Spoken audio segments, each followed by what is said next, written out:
Selamat pagi Bapak Ibu Saudara sekalian, Shalom. Bersyukur jika pagi hari ini kita boleh datang ke tempat ini. Itu semua hanya karena kemurahan Tuhan bagi setiap kita. Mari sebelum kita masuk dalam ibadah kita bersaat teduh.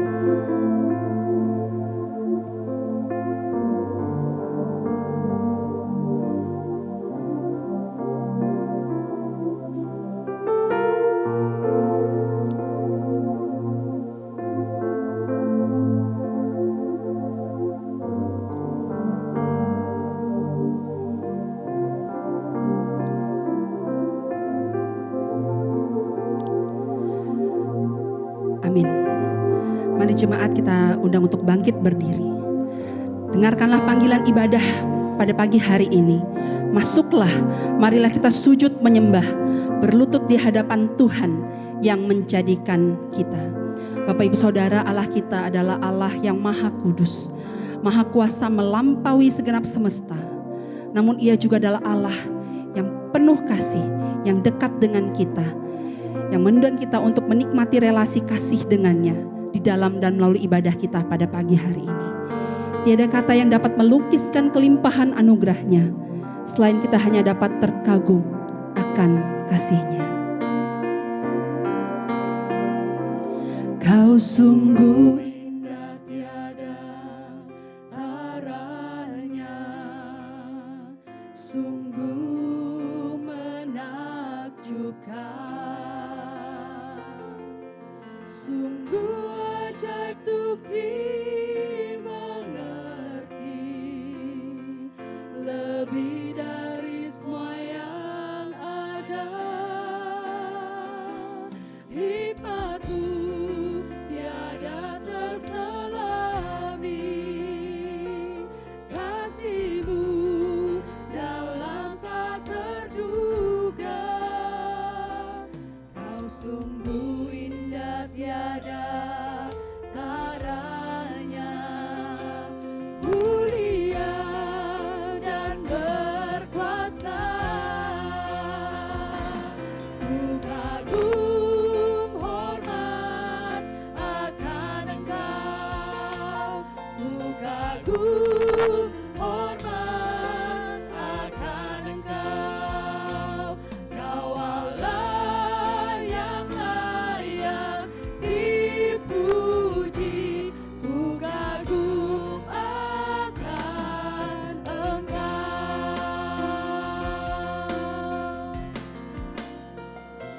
Kau sungguh indah tiada taranya, sungguh menakjubkan.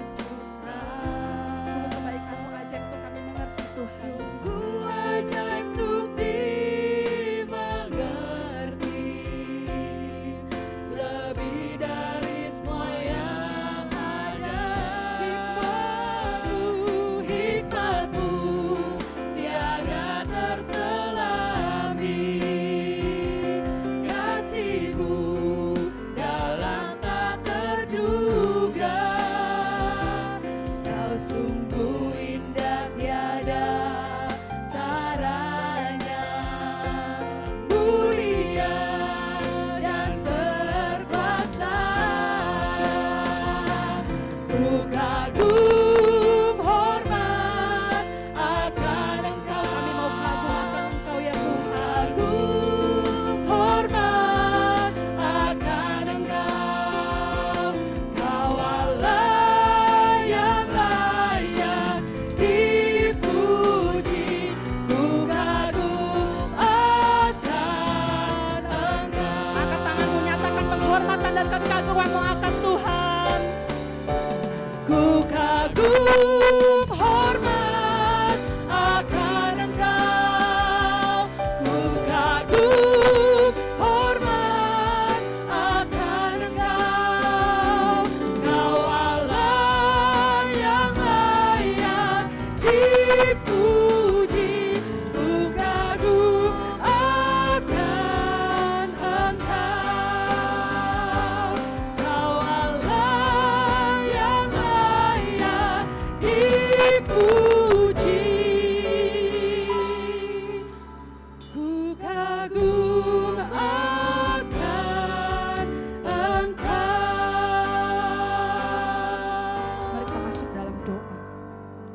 jiwa kami terus memuji dan menyembah Engkau ya Allah. Bersyukur jika pagi ini kami boleh datang bersekutu bersama, menikmati kebaikan Tuhan bagi setiap kami. Terima kasih ya Allah. Dan biarlah kami boleh datang dengan segala keberadaan diri kami untuk memuji dan menyembah Engkau. Sebab Engkaulah Allah yang layak terima segala pujian dan penyembahan kami. Berkati ibadah kami, kiranya ibadah ini boleh menjadi ibadah yang berkenan dan menyenangkan hati-Mu. Di dalam nama Tuhan Yesus kami sudah berdoa. Amin. Jemaat dipersilahkan untuk duduk. Selama 1 minggu ini tentu ada dosa dan pelanggaran kita yang mendukakan hati Tuhan. Sebab akar dari segala dosa adalah ketika hati kita lebih mencintai sesuatu yang lain di luar dari Tuhan. Mari kita dengan rendah hati memohon Bapa Surgawi untuk boleh menyentuh setiap hati kita, sehingga kita boleh lebih mencintai Dia dan mengasihi Dia. Persiapkan hati kita untuk boleh menerima pengampunan dari Tuhan. Betapa ku mencintai segala yang telah terjadi. Pernah sendiri jalani hidup ini, selalu menyertai.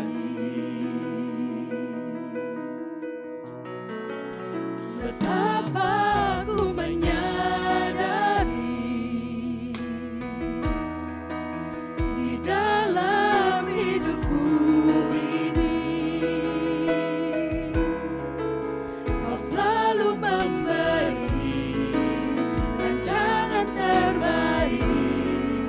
oleh karena kasih.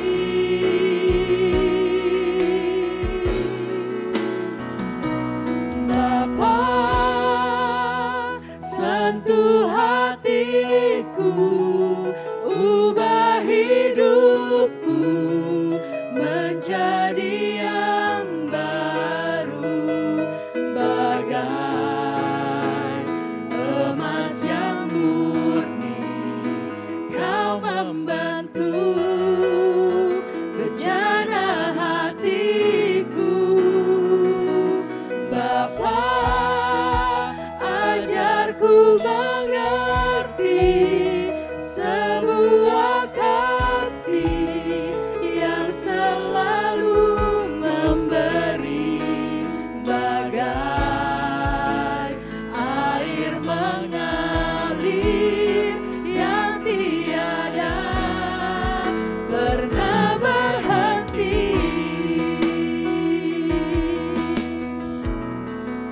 Betapa ku mencintai segala yang telah terjadi. Kami tak pernah sendiri Tuhan untuk menjalani kehidupan kami.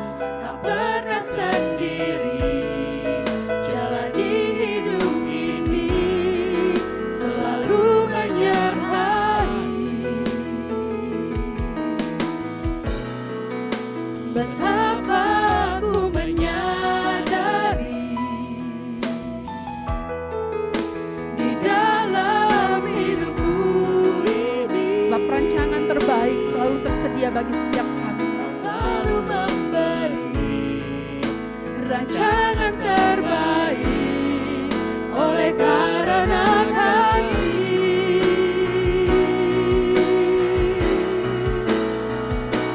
Bapa, sentuh hatiku, ubah hidupku menjadi yang baru, bagai emas yang murni. Kau membentuk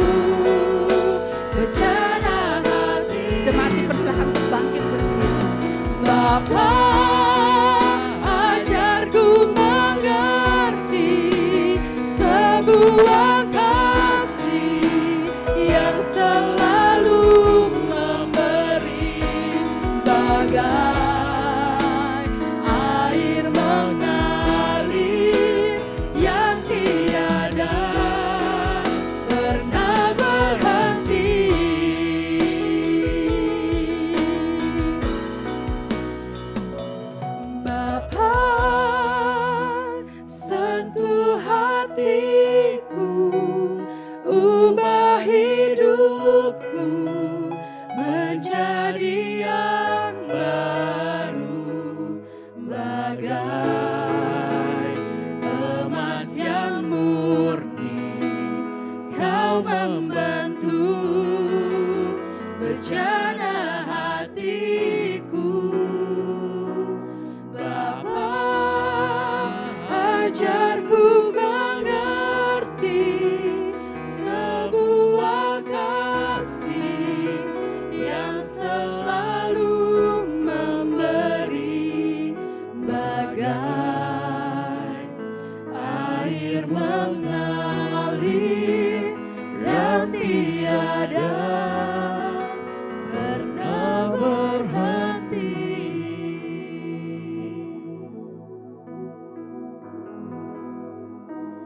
Dan ampunilah kesalahan kami seperti kami juga mengampuni orang yang bersalah kepada kami.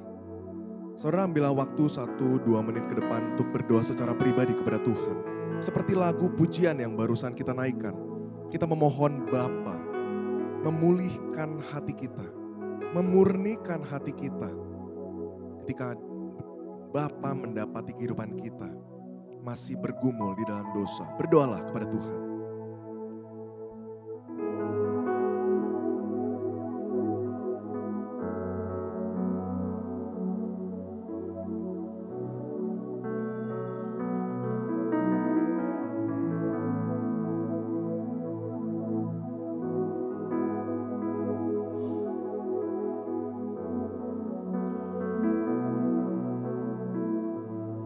Bapa kami yang bertahta di dalam sorga, Allah yang maha kudus, Allah yang maha kasih sekaligus Allah yang maha adil. Di hadapan Engkau hari ini kami datang tertunduk malu. Ketika kami melihat dalam kehidupan kami, sebagian dari kami yang telah percaya kepada Engkau, tetapi dalam kehidupan kami, tidak jarang kami masih menikmati dosa-dosa tertentu. Tidak ada lagi rasa bersalah dalam diri kami. Banyak rasionalisasi yang coba kami lakukan untuk membuat sebuah dosa terlihat baik-baik saja. Sebagian dari kami juga mungkin selama ini telah bergumul habis-habisan dengan dosa. Kami jatuh bangun, kami berusaha tetapi kami jatuh dan jatuh lagi dan kami stres. Kami depresi.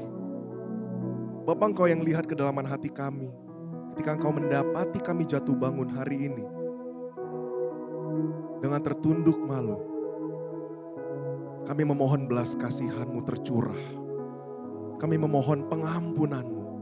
Kami memohon pemulihan-Mu. Kami rindu Tuhan. Dalam kehidupan kami Engkau mendapati kami hidup sesuai dengan iman kepercayaan kami. Sesuai dengan apa yang selama ini kami dengar melalui firman-Mu. Kami rindu untuk hidup kudus. Dan kami tidak mampu berjuang sendiri. Roh Kudus kuatkan kami. Bangkitkan kami kembali, bakar kembali roh kami. Sehingga kami dalam perjalanan kehidupan ini, dalam pergumulan decision making harus kami ambil. Dalam pergumulan-pergumulan memilih dosa, memilih dunia atau memilih Tuhan. Kami beroleh kemenangan itu.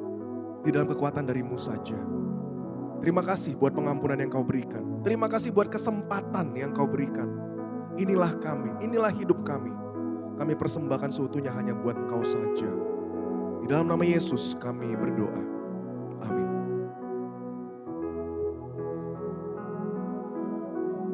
Dengarlah janji pengampunan dosa bagi setiap kita. Tapi Ia bersifat penyayang. Ia mengampuni kesalahan mereka dan tidak memusnahkan mereka. Berkali-kali Ia menahan murkanya dan tidak membangkitkan segenap amarahnya.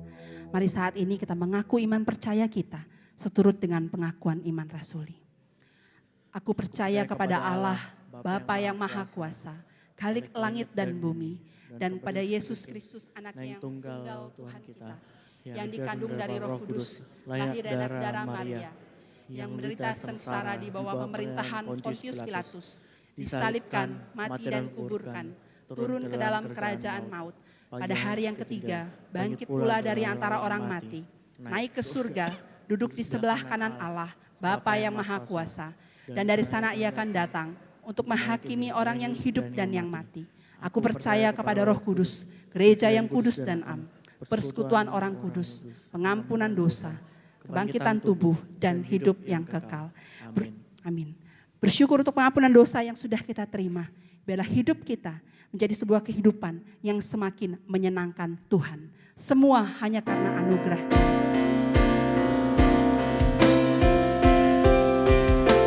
Semua hanya anugerahnya, diberikannya pada kita.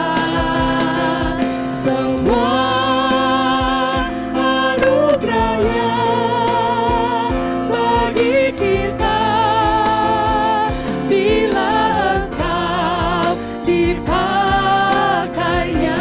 Semua karena anugerah Tuhan. Semua hanya anugerahnya, diberikannya pada kita.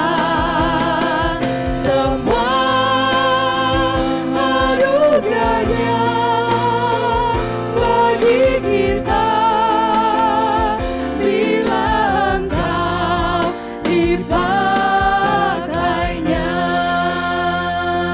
Jemaat boleh kembali duduk. Bapak Ibu Saudaraku sekalian, cara kita menghidupi kehidupan kita mengikut Tuhan seringkali berlawanan dengan the Jesus way. Namun bukan berarti Jesus way itu tidak bisa kita upayakan. Karena dengan pertolongan Tuhan, Jesus way is possible. Ada amin Bapak Ibu? Sesaat lagi kita akan mendengarkan kebenaran firman Tuhan. Mari kita boleh persiapkan hati kita, pikiran kita untuk boleh mendengar suaranya. Kita angkat pujian, the Jesus way.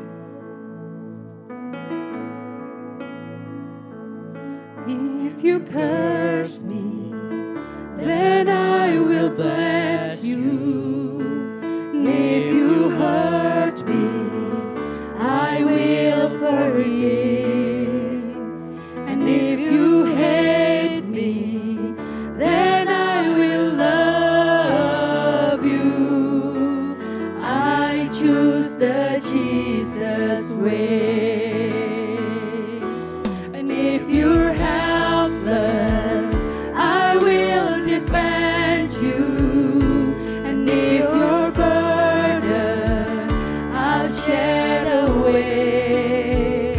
And if you're hopeless, then let me show you there's hope in the Jesus way. I follow Jesus, I follow Jesus. He will rise in, I gladly wear his name. He is the treasure, he is the answer. Oh, I choose the Jesus way. I follow Jesus, I follow Jesus, I follow Jesus. He will rise in, I'll gladly wear his name. He is the treasure, he is the answer. Oh, I choose the Jesus way.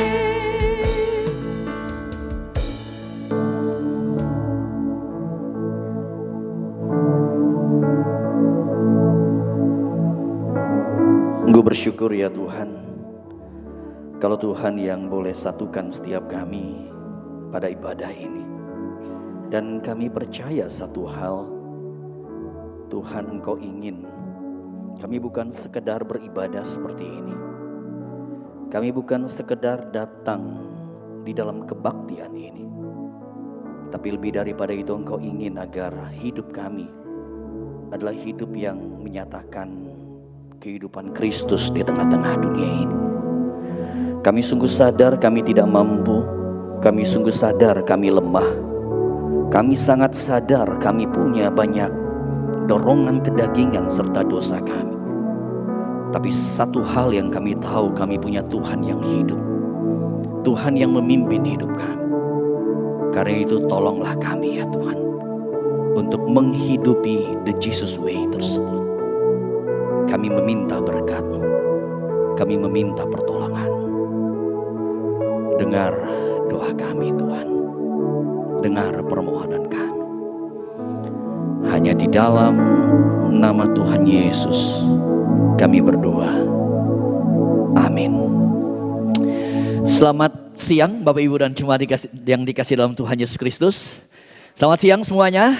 Siang, saudara kita yang ada di GKY BSD, termasuk di dalamnya adalah kita yang ada di tempat ini, dalam BSD 2, di gedung IPK tempat ini. Saudara, ketika kita bersama beribadah di gereja di tempat ini, saudara, gereja ini memiliki sebuah visi yang clear, yaitu kita ingin setiap saudara dan saya, seluruh kita, baik kami para hamba Tuhan, para majelis, segenap jemaat, kita bukan sekedar beribadah, tapi kita merindukan satu hal, agar rupa Kristus itu menjadi semakin nyata di dalam diri kita. Bolehkah saya minta saudara lihat ke kiri kananmu? Silakan saudara lihat wajah siapa di sebelahmu. Kelihatan Kristus enggak di situ?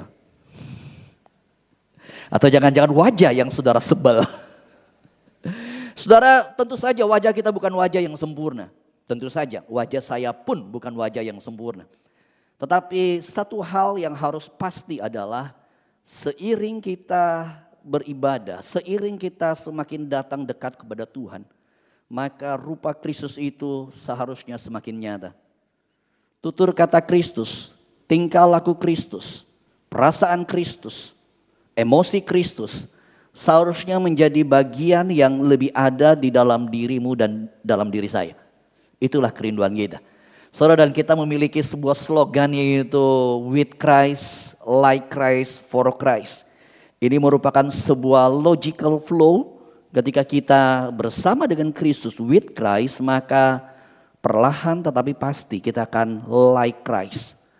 Dan kalau kita like Christ, saudara, maka disitulah kita bisa for Christ, hidup seperti Kristus. Dan saudara, ada sebuah gerakan yang ada, harap saudara ingat, saya hendak mengajak kita merefresh sekali lagi. Oke, Christ likeness, with Christ, like Christ, for Christ. Sekali lagi, Christ likeness, with Christ, like Christ, for Christ. Saudara, biarlah ini menjadi kerinduan kita bersama. Oke. Saudara, hari ini kita akan kembali melanjutkan pembicaraan kita berkaitan dengan si movement, berkaitan dengan Christ likeness movement. Dan saudara, tahun ini tema besar kita berkaitan dengan the Jesus way, berkaitan dengan the Jesus way. Bulan lalu kita sudah melihat bersama bagaimana dalam hidup Yesus, Yesus banyak mengajar, dan saudara, ketika bicara mengenai pengajaran Kristus, maka kita melihat Kingdom of God, kerajaan Allah itu menjadi berita yang terus-menerus Yesus nyatakan. Berita yang terus-menerus Yesus nyatakan. Dan saudara, kita akan masuk bagian ini dalam bagian daripada kehidupan Yesus selanjutnya. Yaitu Yesus banyak berinteraksi dengan banyak orang. Pertanyaannya adalah, ketika Yesus berinteraksi dengan begitu banyak orang, apa yang kita bisa pelajari dari bagaimana Yesus berinteraksi dengan orang-orang tersebut? Saudara, saya hendak memulai dengan gambar yang satu ini. Kalau saudara berjumpa dengan orang seperti ini, pertanyaan saya adalah, apa yang akan menjadi respon saudara? Kalau saudara misalnya berjalan atau pergi ke sebuah tempat dan berjumpa dengan katakanlah pengemis di situ, atau katakanlah orang yang meminta-minta, atau orang yang mengalami kesulitan seperti, pertanyaan saya, apa yang menjadi respon saudara? Saudara akan lewat, atau saudara akan entah memberi secara materi, atau saudara mungkin akan berbicara sedikit dengan orang tersebut. Intinya adalah, pertanyaan saya adalah, kalau saudara berjumpa dengan orang seperti ini, saudara akan lewat atau saudara akan menunjukkan belas kasihan? Saudara, ini bukan masalah dosa atau enggak. Ya, saya harus garis bawahin dulu. Ini bukan masalah dosa atau enggak, ya. Ya, jadi saudara jangan merasa kalau saudara lewat itu dosa, ya. Tapi saya cuma pingin tahu umumnya kira-kira saudara akan lewat atau saudara akan menolong. Saudara yang jawabannya atau kecenderungannya, ya, kecenderungannya di atas 50% itu cenderung akan lewat, ya. Mungkin saudara kalau ketemu 10 kali orang ini, 7 kali lewat, 8 kali lewat, 2 kali kemudian nolong dan sebagainya. Pokoknya cenderung lewat. Angkat tangan. Oke? Yang menolong, angkat tangan. Saudara yang angkat tangan sekarang harus saya katakan saudara lebih rohani dari saya. Karena saya cenderung lewat. Menarik sekali. Saudara, saya cenderung lewat. Saudara, sebenarnya kenapa kita lewat? Menurut saya kita punya beragam alasan, termasuk mereka yang menolong. Kita yang lewat menurut saya, mungkin kita berpikir, ngapain sih nolong orang kayak gini? Ini orang yang malas doang begitu loh jadinya. Atau bahkan kita berkata, ini orang-orang punya kelompoknya, mereka punya organisatorisnya. Dan kalau saudara coba survei, orang-orang seperti ini omsetnya ternyata bisa lebih daripada upah minimum rakyat sebenarnya, UMR. Orang lain kerja setengah mati, para tukang kerja setengah mati, mereka cuman, ya bukan cuman lah, mohon maaf begitu jadinya. Memang mereka sulit, tapi ada acting yang cukup baik, ya ditambahin dengan beragam kostum dan ini yang menarik dan orang berbelas kasih. Dan saudara, cukup banyak orang yang berpikir secara logikal, ini malas orang ini mereka punya sebuah organisasi tertentu. Ngapain menolong mereka? Saudara, reason itu harus saya katakan reason yang reasonable. Dan tadi saya katakan, saya termasuk bukan orang yang kalau 10 kali lewat pasti akan tolongin. Saya mungkin akan lebih banyak lewat. Saudara, mengapa saya bisa seperti itu? Mengapa saudara bisa seperti itu? Mengapa ada orang-orang yang belas kasihannya begitu langsung keluar? Kenapa bisa begitu? Saudara, tentu saja ada beragam banyak alasan. Ada memang mungkin background kita, ada mungkin pengalaman hidup kita, ada mungkin beragam peristiwa yang terjadi atau data yang kita dapat. Sehingga kemudian kita berespon seperti itu. Tetapi apapun itu menurut saya adalah sebenarnya ketika kita kembali pada firman Tuhan. Dan kalau saudara melihat satu kisah, meskipun ini bukan menjadi kisah yang akan menjadi sorotan kita hari ini. Tapi kalau kita berbicara mengenai kisah mengenai The Good Samaritan, orang Samaria yang baik hati, adalah sebuah kisah yang menurut saya hendak mengingatkan bahwa hati-hati dengan alasan-alasan yang tadi saya miliki. Yaitu ini malas lah, ini terorganisir. Benar alasan itu mungkin, tapi berhati-hati. Karena menarik sekali, cukup banyak, cukup sering kita tuh terpengaruh dengan beragam konsep tersebut. Dan ya udah kita jalanin saja, dan compassion, belas kasihan itu hilang dalam hidup kita. Kisah orang Samaria yang baik hati berbicara mengenai imam, bicara mengenai Lewi. Ini orang yang rohani. Ini bukan hanya orang yang ke gereja, ini bahkan boleh kita kategorikan sebagai hamba Tuhan. Mereka hanya lewat melihat seorang yang dirampok tersebut. Saudara, dan tentu saja mereka punya banyak alasan. Bahkan mungkin alasan rohani. Ini mau mempersembahkan korban dan seterusnya dan seterusnya. Tetapi apakah alasan itu bisa membenarkan kita tidak menunjukkan belas kasihan? Dan disinilah sebenarnya kebenaran iman Kristen membawa kita untuk melihat. Oke, ada segala hal seperti ini. Oke, ada kecenderungan pengalaman hidup kita seperti tersebut. Tetapi harus berhati-hati ketika kita berbicara mengenai hidup kita. Hidup kita adalah hidup yang sebenarnya bicara mengenai apa yang menjadi, ya kalau kita bicara mengenai the Jesus way, apa yang menjadi the way of God. Jalan hidup Allah, jalan hidup Kristus. Karena saudara dan saya harus menjalani jalan tersebut.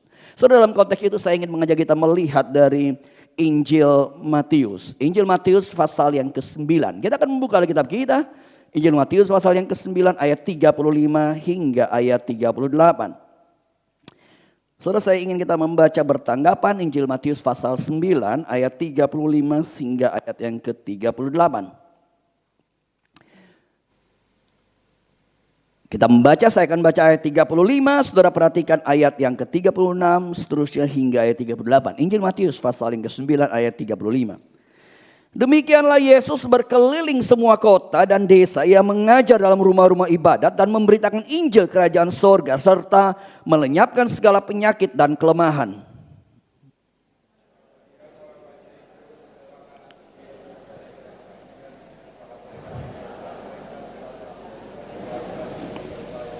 Maka katanya kepada murid-muridnya, tuaian memang banyak tetapi pekerja sedikit.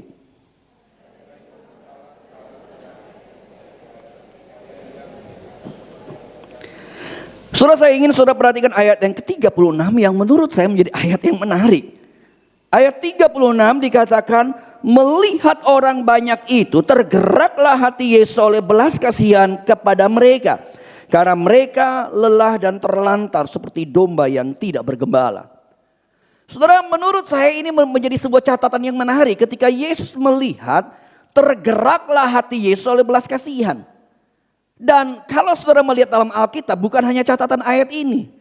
Ada beragam catatan ayat yang lain yang berbicara mengenai peristiwa yang sama. Kalau saudara mengikuti kelompok CGF, maka saya ada berikan beragam ayat, dan ayat-ayat tersebut dalam event yang berbeda, dalam beragam peristiwa. Maka ketika Yesus berjumpa dengan orang-orang tersebut, maka cukup sering, sehingga boleh kita katakan menjadi sesuatu yang cukup dominan. Yesus melihat dan tergeraklah hati Yesus. Menjadi pertanyaan saya adalah, mengapa saudara dan saya melihat hati kita tidak tergerak? Apa yang menjadi penyebabnya? Mengapa bisa seperti itu? Saudara, menarik sekali ketika bicara mengenai proses melihat. Saudara, maka dari proses melihat sampai kita melakukan sebuah tindakan, ada bagian yang di tengah di sini, menurut saya bagian yang paling penting, yaitu sebuah persepsi. Persepsi ini seperti kacamata yang membawa kita. Saya melihat saudara, kalau saya pakai kacamata hitam, maka semua saudara jadi hitam. Kalau saya pakai kacamata hijau, semua saudara menjadi hijau. Saudara, persepsi ini adalah sesuatu yang ada dalam diri kita. Persepsi ini memberikan sebuah interpretasi, dan karena persepsi ini menghasilkan interpretasi, interpretasi itu membuat action kita menjadi seperti apa. Jadi ketika tadi saya katakan misalnya kita berpikir, ini malas lah, ini sudah ada sebuah organisasi lah. Maka kita sedang ada sebuah persepsi, karena dia malas, ngapain saya bantuin dia? Karena dia sudah punya sebuah organisasi, itu interpretasi kita, ngapain saya terjebak dalam semuanya itu? Nah, jadi saudara perhatikan, karena beragam hal ini dan khususnya dalam persepsi dan interpretasi, itu menjadi bagian yang kemudian harus terus-menerus kita koreksi. Dan ketika berbicara mengenai Matius pasal 9, menurut saya adalah bagian yang sebenarnya kisah ini dan menjadi sebuah kisah yang ingin membawa kita untuk mengingat. Saudara dan saya sebagai orang percaya, kita seharusnya ada persepsi ilahi yang membantu persepsi yang sudah terlanjur kita miliki. Entah dari pengalaman hidup kita atau dari apapun itu. Saudara, kisah di dalam Matius pasal 9, kalau kita perhatikan menariknya, istilah yang dipakai dalam bahasa Yunani ketika bicara mengenai tergeraklah Yesus oleh belas kasihan, dari kata splanchnizomai. Saudara, adalah sebuah kata yang menggambarkan ini bukan sekedar belas kasihan, tapi sesuatu yang muncul dari hati Allah. Sesuatu yang muncul dari divine heart, yang muncul sehingga compassion itu bukan sekedar sebuah compassion. Sebuah compassion yang begitu dalam. Sebuah respon yang begitu dalam. Sebuah kasih yang begitu dalam. Karena bersumber daripada Allah. Saudara, kisah ini bukan sekedar bicara mengenai kita menolong orang, tidak. Tapi kisah ini berbicara mengenai sesuatu yang kita alami kasih Allah, sesuatu yang kita berjumpa dengan kasih Allah, dan kasih Allah itu kemudian seperti sumber yang keluar. Dan akhirnya membuat kita mulai care, kita mulai perhatiin orang lain. Saudara, ada satu perikop yang menurut saya sangat baik. Hari Kamis kemarin dalam doa Rabu malam, saya sempat bicara secara singkat hal ini. Saudara, saya sangat mendorong, saudara mungkin boleh lihat ke YouTube gereja kita, dan saya kasih renungan dari 1 Yohanes 4 ayat 7 sampai 21 yang sebenarnya nggak panjang, paling cuma 15-an 20 menit. Setelah itu memang ada Q&A. Saudara, dan kalau saudara perhatikan 1 Yohanes 4, 7 sampai 21, ini ayat yang sangat indah, yang sangat kaya sekali, dan Yohanes itu cuma bicara begini. Saudara dan saya, kita orang percaya kita lahir dari Allah. Karena kita lahir dari Allah, maka like the Father, like the Son, ya mestinya Gennya Allah itu menjadi gen dalam diri kita. Dan Yohanes bukan saja bicara mengenai kita lahir dari Allah, tapi kita mengalami Allah. Kita menikmati hadirat Allah. Kita dekat dengan Allah, kita hidup dengan Allah. Dan karena kita hidup dengan Allah, kita bersama dengan Allah, maka segala keberadaan Allah itu mempengaruhi diri saya. Segala keberadaan Allah itu mempengaruhi diri engkau. Dan disitulah kemudian kasih itu kemudian muncul. Kasih itu kemudian muncul. Saudara, saya rasa ketika bicara mengenai tokoh compassion, kalau kita bicara mengenai abad yang lalu, abad ke-20, bahkan menurut saya hingga sekarang abad ke-21, sudah 25 tahun kita lewatin. Saudara, maka ada seorang tokoh yang sangat besar sekali, dan kebenaran tokoh ini adalah tokoh Kristen. Tokoh dunia yang menerima Nobel, yang dihargai dunia begitu rupa, yang sangat kental bicara mengenai, bukan bicara, tapi menunjukkan dengan nyata berkaitan dengan belas kasihan. Saudara, tokoh itu adalah tokoh Mother Teresa. Suatu ketika Malcolm Muggeridge ini, seorang British jurnalis British, dia itu melakukan wawancara terhadap Mother Teresa. Dan dari wawancara itu dia menulis buku berjudul Something Beautiful for God. Something Beautiful for God. Nah, saudara, di dalam wawancara tersebut, Malcolm ini dia bertanya kepada Mother Teresa, apa yang mendrive kamu? Apa yang mendorong kamu untuk melakukan tindakan kasih yang luar biasa tersebut? Apa yang mendrive kamu? Saudara, menariknya Mother Teresa menegaskan hal yang pertama di situ adalah dia berkata, kamu jangan menyebut kami sebagai social workers. Kami bukan pekerja sosial. Saudara, satu sisi kelompok Mother Teresa bagi dunia melihat ini adalah pekerja sosial. Orang-orang yang memberikan diri untuk melayani masyarakat di Kalkuta. Tapi menarik sekali Mother Teresa berkata, no, kamu jangan berkata kami sebagai social workers. Enggak seperti itu. Betul kelihatannya sebagai social workers. Tetapi Mother Teresa menegaskan, dan ini menjadi prinsip utama yang mendrive Mother Teresa. Kenapa dia meninggalkan kenyamanan dan melakukan beragam hal di Kalkuta tersebut. Mother Teresa menegaskan bahwa yang dia lakukan adalah serving Christ. Melayani Kristus. Kalau saudara lihat Matius 25, 31 sampai 46. Ini adalah kisah yang Mother Teresa diubahkan melalui perikop ini. Kisah ini berbicara mengenai penghakiman terakhir. Dan dikisahkan penghakiman terakhir ada dua kelompok. Ada kelompok orang yang benar, ada kelompok orang yang fasik. Dan menarik sekali ketika dua kelompok ini kemudian bersama berhadapan dengan kenyataan penghakiman. Kepada yang satu Yesus berkata, engkau tidak benar karena ketika aku lapar engkau tidak berikan aku makan. Ketika aku haus kamu tidak berikan minum. Ketika aku tidak punya pakaian kamu tidak berikan aku pakaian. Dan enyahlah engkau. Tetapi yang satu Yesus berkata hal yang sama. Waktu aku lapar kamu kasih makan. Waktu aku haus kamu kasih minum dan seterusnya.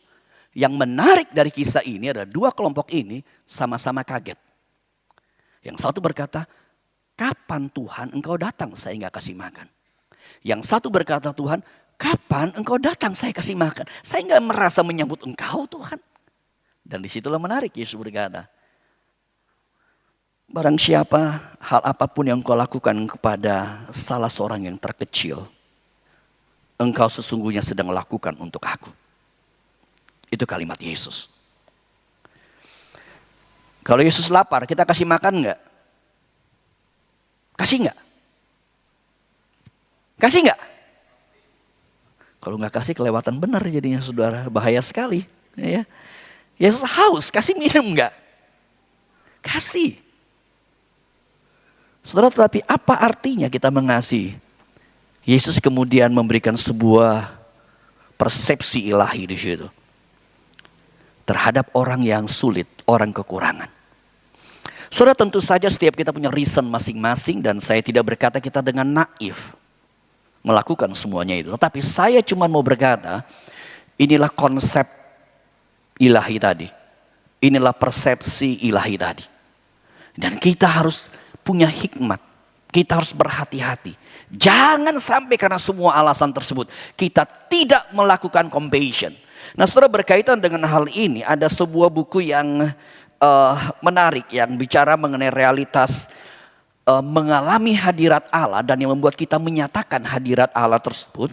Sebuah buku yang berjudul A Mile in My Shoes, ya. Ini dari Trevor Hudson. Dia adalah seorang pendeta dari gereja Metodis di South Africa, di Afrika Selatan. Dan buku ini basically adalah sebuah buku yang dia menulis berkaitan dengan jurnal daripada jemaatnya. Jadi jemaatnya ada buat jurnal, dia kolek jurnal jemaat. Dan jurnal jemaat yang hasil sebenarnya sebuah proyek yang gereja ini lakukan di South Africa, yaitu sebuah proyek yang disebut dengan Pilgrimage of Pain and Hope. Jadi 8 hari dia mengajak jemaatnya masuk ke pedalaman Afrika Selatan dan tinggal di sana. Saudara, di dalam buku ini dia bicara ketika awalnya dia kontak pendeta di sana, maka pendeta itu berkata, kami welcome tinggal bersama kami dengan penduduk-penduduk lokal di situ. Tapi ingat satu hal, kamu datang dengan semangat pilgrim, bukan turis. Artinya apa? Kalau turis kita datang cuma lihat foto-foto dan sebagainya. Asal tahu. Tapi pilgrim artinya saya mau mencoba masuk bersama dan mereka untuk melihat hadirat Allah dan apa yang Allah mau saya kerjakan. Dan mungkin apa yang Allah mau singkapkan melalui semua hal tersebut. Nah, akhirnya memang proyek ini dilakukan. Ini dari tahun 90-an ya, proyek ini dilakukan dan belasan tahun terus dilakukan dan buku ini kemudian muncul. Sekali lagi, buku ini merupakan interaksi dari jurnal orang-orang yang ikut Pilgrimage of Pain and Hope atau kayak mission trip tapi 8 hari begitu. Dan bagaimana dia merefleksikan prinsip firman Tuhan. Nah, dalam bab yang kelima daripada buku ini bicara mengenai bagaimana kita menjadi compassionate Christ follower, pengikut Kristus yang penuh dengan belas kasihan. Dan dia mendapati ada 3 hal yang dia anjurkan, ya, membawa kita untuk kita bisa menjadi pengikut Kristus yang compassionate. Hal yang pertama yang Trevor Hudson ini katakan, compassion itu akan muncul berkaitan dengan sebuah awareness. Sebuah kesadaran atau kita kayak ngeh banget begitu loh. Kita sadar banget, sadar dengan mendalam. Jadi dia berkata begini, kerap kali ya hidup kita tuh cuman mendapat informasi. Ya kalau dalam konteks dia waktu itu dari berita pemerintah, berita sosial media berkaitan dengan suku-suku atau daerah-daerah tertentu. Tapi dia berkata ketika kami 8 hari ke tempat tersebut, mereka mendapati ini bukan sekedar informasi daripada sosial media. Tapi mereka tinggal 8 hari bareng. Dan ketika tinggal 8 hari bareng, dia sadar satu hal. Ini bukan seperti teori sekarang saudara dengar khotbah ini. Ini bukan sekedar saudara membaca buku ini. Tapi ini kita masuk di dalam dan kita itu mata benar-benar terbuka. Dan awareness kita benar-benar terjadi. Dan bagi saya ini yang saya sebut dengan kita tuh punya mata Allah sebenarnya. Mata seperti mata ilahi. Mata yang bukan hanya melihat casual dan melihat berita dan sebagainya. Tapi mata melihat seperti Yesus ketika berkeliling dia melihat dalam perikop ini mereka itu seperti domba yang tidak bergembala. Artinya mereka butuh pertolongan. Saudara, kalau kita melihat orang sekeliling kita, seringkan kita cuma melihat orang ini kayaknya oke-oke aja. Benarkah dia oke? Belum tentu. Saya lihat saudara kelihatannya oke kan? Benarkah engkau oke? Menariknya, kalau saya coba mungkin duduk lebih dalam dengan saudara. Saya temenin saudara dalam hari-harimu. Saya bisa tahu berat benar hidupmu.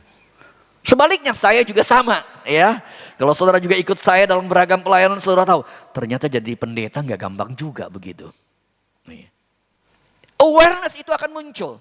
Dan awareness ini terjadi adalah sesuatu yang karena berkaitan dengan kita tinggal bareng di situ. Di situ mata kita akan terbuka. Kemudian dia melanjutkan dengan kata selanjutnya yaitu empathy. Empathy artinya empathy dari kata en dan pathos sebenarnya. Pathos itu artinya penderitaan. Empati artinya kita itu betul-betul bersama dengan mereka yang menderita.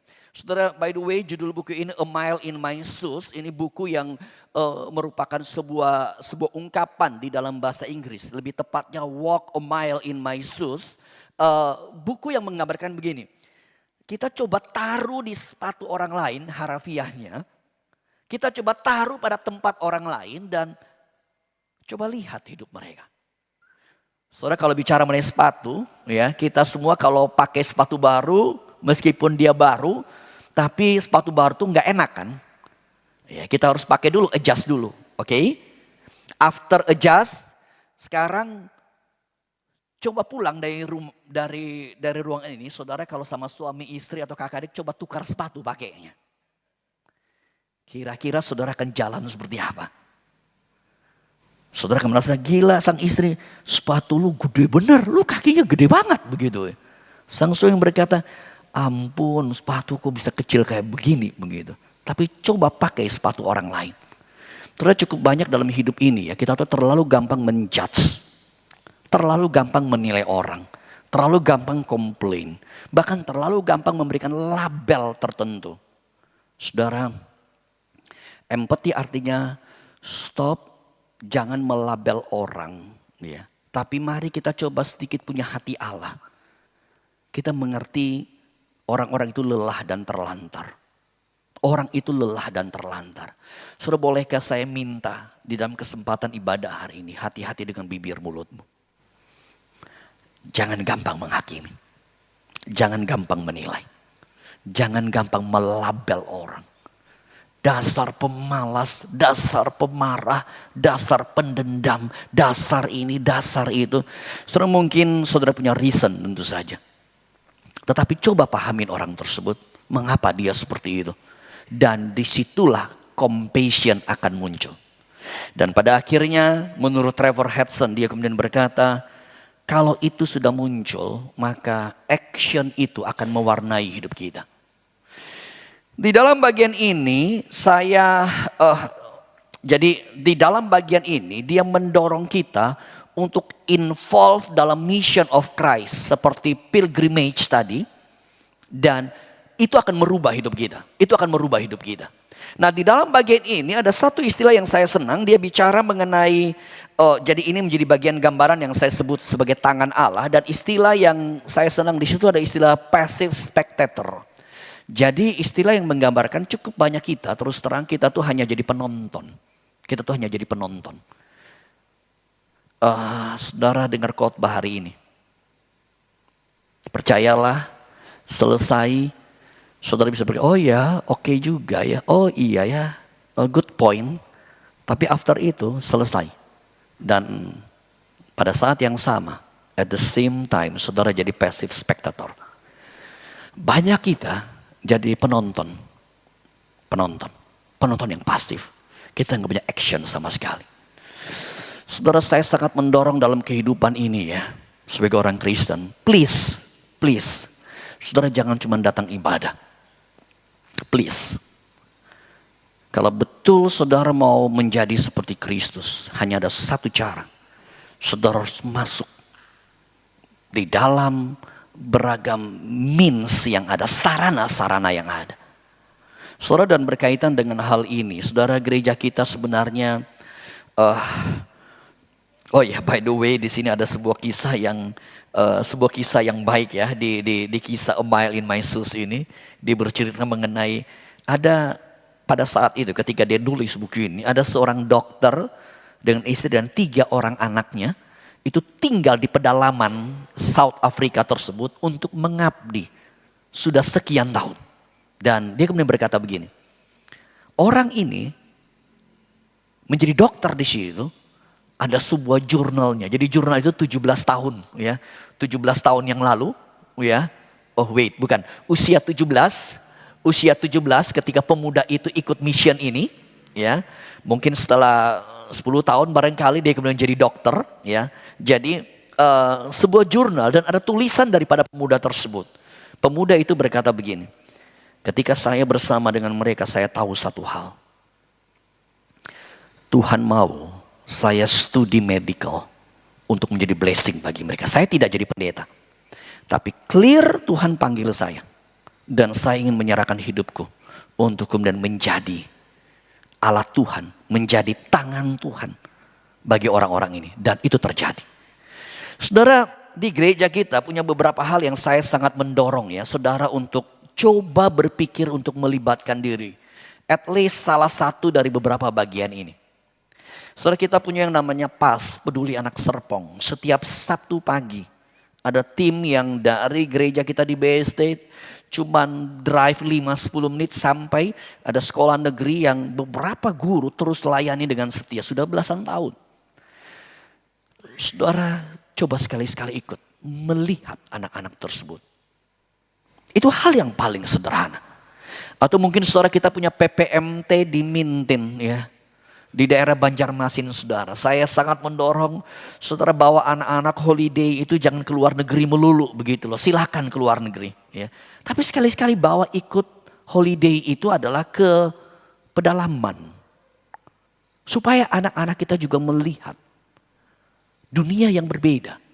Dan biarkan mereka mengerti hidup itu ada panggilan Tuhan.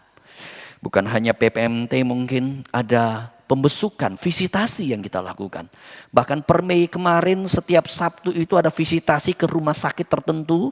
Kita sinode ada kerjasama dengan satu rumah sakit, kita dikasih izin resmi. Kita masuk mendoakan orang-orang sakit. Saudara join di situ. Atau kita punya mission trip. Dan khusus kali ini, bulan ini ada satu latihan rohani yang saya sangat-sangat mendorong. Saudara benar please coba pikirkan dan lakukan. Pikirkan dan lakukan. Latihan rohani yang kalau saudara browsing ada sebuah gerakan yang namanya Kindness Boomerang Project. Jadi ini sifatnya sebuah project internasional sebenarnya. Dan kalau bumerang, kita lempar bumerang itu, maka bumerang itu biasanya akan kembali. Jadi poinnya adalah ketika kita berbuat kebaikan, menarik sekali. Kita berbuat kebaikan tapi kerap kali kita juga dapat berkat. Dan kebaikan itu berdampak bagi banyak orang. Nah, saya mensimplify secara sederhana Kindness Boomerang Project itu dengan beberapa step. Dan saya minta saudara tolong coba lakukan. Ya, ini simple. Ini simple. Jadi saudara cobalah buat sebuah catatan. Nanti saudara akan mendapatkan sebuah catatan. Sebentar, ya saya ada kertas seperti ini. Oke. Saudara nanti ketika saudara keluar, ya nanti ada rekan usher di belakang di situ. Saudara bisa mengambil sebuah kertas seperti ini, saudara akan diberikan. Jadi kertas ini saudara coba tulis, ya. Perbuatan kebaikan apa yang saudara rasa Tuhan ingin saudara lakukan? Kepada siapa saja? Saudara tentu saja saudara tidak perlu tulis nama begitu jadinya, ya no name, ya. Saudara cuma tulis. Mungkin kepada mertuaku aku mau melakukan gini. Kepada suamiku, kepada istriku, kepada orang tuaku, kepada anakku, kepada tetanggaku, kepada sopirku, kepada rekan kerjaku. Atau kepada orang yang selalu saya naik train bareng di sampingku. Aku punya kerinduan melakukan something, hal yang kecil. Saudara tulis kalau bisa seminggu sekali baik, kalau tidak sebulan sekali juga oke. Nah saudara, tetapi setelah saudara tulis ya saudara menyimpannya nanti, saudara coba tetap evaluasi, saya lakukan enggak? Saudara doakan tulisan saudara tersebut. Nah setelah saudara tulis, saudara foto untuk diri saudara. Ya kalau saudara ada di CGF, saudara bisa kemudian memposting ke CGF. Cuman memang saya agak khawatir kalau postingan ketahuan, itu tulisan saudara ya. Mungkin saudara bisa collect bareng-bareng aja di CGF, nanti baru difoto bareng begitu. Tetapi ada satu bagian yang saya ingin yang keempat, saudara perhatikan. Ya ini kebenaran saya buat untuk di BSD di sana, tetapi di sini nanti saudara kalau saudara perhatikan di belakang ada yang kami sebut sebagai wall of kindness, tembok kebaikan. Kalau di Israel ada tembok ratapan, di BSD ada tembok kebaikan. Jadi intinya begini, saudara tulis ini, no name tentu saja. Saudara selesai ibadah ini, saudara jangan buru-buru pulang, ambil kertas yang satu ini, ya saudara boleh tulis, Tuhan 1 bulan ke depan ini saya ingin melakukan begini. No name, nggak perlu ada nama, tulis dan saudara tempel di situ. Dan saya ingin minggu depan nanti ketika saudara datang bisa lebih pagian, Tempelan itu akan ada di situ sepanjang 1 bulan ini. Saudara silakan baca tempelan tersebut. Dan bukan hanya baca, saudara doakan. Saudara tidak kenal siapa yang menulis, tapi doakan. Di gereja, di BST di sana, ya, dari minggu lalu kita sudah lakukan, ada puluhan jemaat yang sudah menempelkan, ya, dan saya sengaja berapa hari lalu ketika ngantor, saya sengaja datang membaca, ya. Saya lihat, Tuhan, saya senang dengan apa yang ditulis jemaat dan Tuhan pasti senang. Saya mendoakan. Saya minta teman-teman hamba Tuhan doakan. Dan biarlah bulan ini menjadi bulan kita melakukan sebuah action yang kecil mungkin, tapi berdampak. Saudara, biarlah Tuhan akan memimpin bulan ini menjadi bulan di mana compassion akan kita nyatakan pada orang sekeliling kita. Kita berdoa. Tuhan, hamba berdoa, Tuhan tolong kami. Kami sudah mendengar firman, hamba sungguh memohon Roh Kudus yang bekerja. Terlebih ketika hari ini kami mengingat akan hari turunnya Roh Kudus. Roh Allah memenuhi diri kami. Sehingga roh Tuhan yang memperbarui hidup kami. Dan hidup kami boleh menyatakan belas kasihan itu. Mohon Tuhan memberkati. Dan juga kami bahkan akan menerima kasih Tuhan melalui perjamuan. Tuhan juga akan memberkati, menggerakkan kami untuk lebih lagi menyatakan compassion itu. Dengar doa kami Tuhan. Hanya dalam nama Tuhan Yesus kami berdoa. Amin. Setiap hari dan setiap waktu kita senantiasa mengalami kebaikan dan pertolongannya. Seindah siang disinari terang, begitulah cara Tuhan mengasihi setiap kita. Sebagai wujud ucapan syukur kita persiapkan diri kita untuk memberikan persembahan yang terbaik, karena Dia senantiasa memelihara kehidupan kita. Seindah siang disinari terang, cara Tuhan mengasihiku. Seindah petang dengan angin sejuk, cara Tuhan mengasihiku. Tuhanku lembut dan penyayang, dan aku mengasihi Dia. Kasih-Nya besar, agung dan mulia, cara Tuhan mengasihiku. Sekalipun air laut menjadi tinta, tidak akan cukup untuk melukiskan kasih-Nya bagi setiap kita. Karena kasih-Nya melampaui segala pengertian kita dan pikiran kita. Sedalamnya laut, seluas angkasa. Demikian kasih Tuhan bagi setiap kita. Sedalamnya laut, seluas angkasa, cara Tuhan mengasihiku. Seharum kembang yang tetap semerbak, cara Tuhan mengasihiku. Damai-Nya tetap besertaku, dan surgalah pengharapanku. Hidupku tentram, ku nikmati penuh, cara Tuhan mengasihiku. Tuhanku lembut dan penyayang, dan aku mengasihi Dia. Kasih-Nya besar, agung dan mulia, cara Tuhan mengasihiku. Cara Tuhan mengasihiku.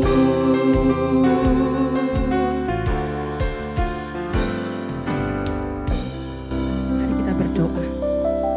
Tuhan, kami bersyukur atas berkat-Mu yang melimpah bagi setiap kami. Terima kasih Tuhan untuk kesempatan di mana kami boleh memberi. Ini hanya sedikit dari apa yang sudah Tuhan berikan bagi setiap kami. Biarlah kami tidak hanya memberikan materi sebagai wujud persembahan kami, tapi kami boleh memberikan segenap kehidupan kami sebagai persembahan yang hidup, kudus dan berkenan kepadamu. Pakai persembahan ini untuk memperluas kerajaan Tuhan di tempat kami. Terima kasih ya Tuhan, dalam nama Tuhan Yesus kami sudah berdoa dan bersyukur. Haleluya. Amin.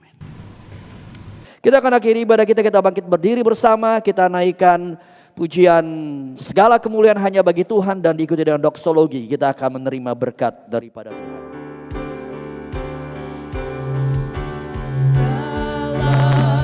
Kemuliaan hanya bagi Tuhan, segala hormat pujian hanya bagi Tuhan. Kuasa dan kemuliaan hanyalah bagi Tuhan, segala kemuliaan,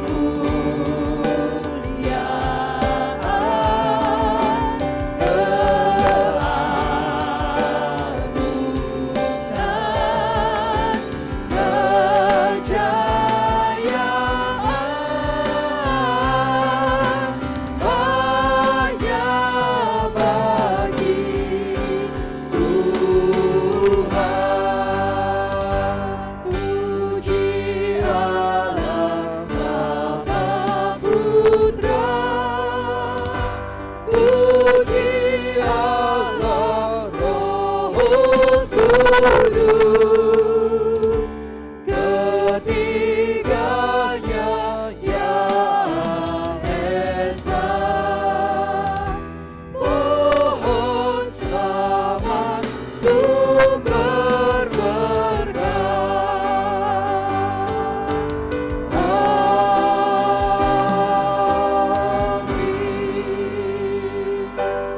Jemaat yang dikasihi Tuhan, arahkanlah hatimu kepada Tuhan. Kembalilah dalam hidupmu masing-masing serta terimalah berkat daripada Dia. Kasih daripada Allah Bapa serta anugerah daripada Tuhan kita Yesus Kristus. Dan penyertaan serta bimbingan daripada Allah Roh Kudus. Berkat Allah Tritunggal turun atas hidupmu masing-masing, menyertai engkau semuanya, mulai saat ini sampai selama-lamanya. Amin.